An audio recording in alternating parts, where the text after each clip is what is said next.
Welcome to healthy food. இன்னைக்கு ஒரு சூப்பரான ஹெல்த்தியான ஸ்நாக்ஸ் ரெசிபி செம்ம டேஸ்ட்டாக எப்படி செய்யறதுன்னு பார்க்க போகிறோங்க. இதுக்கு பச்சை பட்டாணி ட்ரையாக இருக்கும்ல, ட்ரை க்ரீன் பீஸை 6லேருந்து 8 மணி நேரம் நல்லா ஊற வச்சுருங்க. ஊற வைக்கிறப்போ 1/2 டீஸ்பூன் பேக்கிங் சோடா, உப்பு 1/4 டீஸ்பூன் போட்டு ஊற வச்சுருங்க. இப்போ நான் 7 மணி நேரம் இதை ஊற வச்சு தண்ணி நல்லா கழுவிட்டு அந்த பச்சை பட்டாணியை மட்டும் எடுத்திருக்கேன். இதை குக்கரில் சேர்த்துக்கலாம். சேர்த்துட்டு தண்ணி விட்டுக்கலாம். தண்ணி விட்டுட்டு மூடி போட்டு மூடி ஒரே ஒரு விசில் தாங்க விடணும். ஹை ஃப்ளேமில் ஒரே ஒரு விசில் தான் விடணும். இது மட்டும் ரொம்ப கேர்ஃபுல்லாக பண்ணணும். ரொம்ப நேரம் விட்டுட்டிங்கன்னா, குக்கரில் விட்டுட்டிங்கன்னா நல்லா குழஞ்சிரும். குழஞ்சிருச்சுன்னா நம்ம இந்த ரெசிபி பண்ண முடியாது. கரெக்டாக ஹை ஃப்ளேமில் ஒரே ஒரு விசில் விடுங்க. இது ரொம்ப முக்கியம் இந்த ரெசிபிக்கு. இப்போ ஒரு விசில் வந்துருச்சு. விசிலுடைய அந்த இதெல்லாம் அடங்கிருச்சு. இப்போ விசில் கலட்டியாச்சு. உள்ளே பாருங்கள், சூப்பராக கரெக்டாக அந்த வெந்திருக்கு, பாயில் ஆகிருக்கு. இப்போ குழஞ்சும் போகலை, வேகாமையும் இல்லை. இப்போ அதை ஒன்று எடுத்து செக் பண்ணலாம் வெந்துருச்சான்னு. அந்த நல்லா வெந்துருச்சு, கரெக்டான பதத்தில் இருக்குது.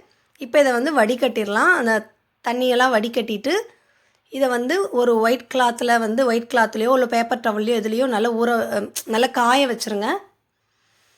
ஒரு மணி நேரத்துலேருந்து 1.5 மணி நேரம் அது நல்லா காய வச்சுருங்க. இது ரொம்ப முக்கியம். ஈரமாக போட்டிங்கன்னா வெடிக்க ஆரம்பிச்சிடும் எண்ணெய்க்குள்ளே. அதனால் 1 மணி நேரத்துலேருந்து 1.5 மணி நேரம் வரையும் நல்ல இந்த மாதிரி ஈரப்பதம் கையில் தொட்டால் கையில் ஈரம் ஒட்டாத அளவுக்கு நல்லா காஞ்சிடணும். இப்போ எண்ணெயை ஹை ஃப்ளேமில் தான் வைக்கணுங்க. இந்த ரெசிபிக்கு மீடியம் ஃப்ளேம்லலாம் வைக்காதீங்க. எண்ணெய் நல்ல சூடாக இருக்கணும். கீழே சிம்லையும் வச்சு சுடாதீங்க.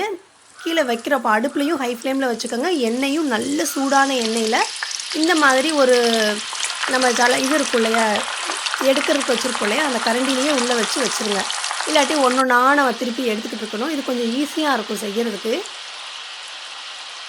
ஃபஸ்ட்டு இந்த பபுள்ஸாக வரும். இப்படி இந்த கலர் க்ரீன் கலர் கலர் மாறிடுச்சு பார்த்தீங்களா. இன்னும் கொஞ்சம் நேரம் கூட உள்ளே வைக்கலாம். நம்ம இன்னும் ஒரு நிமிஷம் கிட்ட வைக்கலாம். இப்படி அசைக்கிறப்போ நல்ல சவுண்டு வரணும். இப்போ பாருங்கள் எப்படி சூப்பராக இருக்குது. நல்ல கிறிஸ்பியாக இருக்குங்க. செம்ம டேஸ்ட்டாக இருக்குங்க இந்த ஸ்நாக்ஸு. குழந்தைங்களுக்குலாம் ரொம்ப பிடிக்கும். ப்ளஸ் ரொம்ப ஹெல்த்தியான ஸ்நாக்ஸும் கூட.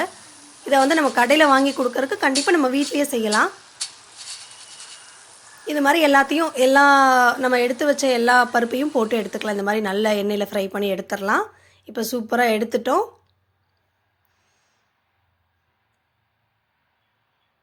பார்க்கவே சூப்பராக இருக்குல்ல. இது கூட நம்ம உப்பும் மிளகாய் பொடியும் கலக்கி சேர்த்துக்கலாம். உங்கள் காரத்துக்கு தகுந்த மாதிரி உப்பும் மிளகாய் பொடியும் கலக்கிக்குங்க. நான் உப்பும் மிளகாய் பொடியும் கலக்கி வச்சுருக்கேன் ஒரு கப்பில்.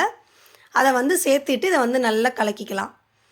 அவ்வளோதாங்க, சூப்பரான ஸ்நாக்ஸ் ரெடி ஆகிடுச்சு. இது நல்லா ஆற வச்சுட்டு சூடாக இருக்கும் இல்லையா, சூடு ஆறுனதுக்கு அப்புறமா ஒரு ஏர்டைட் பாக்ஸில் ஸ்டோர் பண்ணி வச்சுருங்க. இது 15லேருந்து 20 நாளுக்கு சூப்பராக இருக்குங்க. நம்ம 15லேருந்து 20 நாள் வரையும் நல்லா இருக்கும் இந்த ஸ்நாக்ஸு. நம்ம ஸ்டோர் பண்ணி வச்சு யூஸ் பண்ணுறதுக்கும். செஞ்சு பாருங்கள். செஞ்சு பார்த்துட்டு உங்கள் கமெண்ட்ஸை ஷேர் பண்ணுங்கள். இதுவரை சேனலை சப்ஸ்கிரைப் பண்ணாதவங்க கண்டிப்பாக சேனலை சப்ஸ்கிரைப் பண்ணுங்கள். தேங்க்ஸ் ஃபார் வாட்சிங்.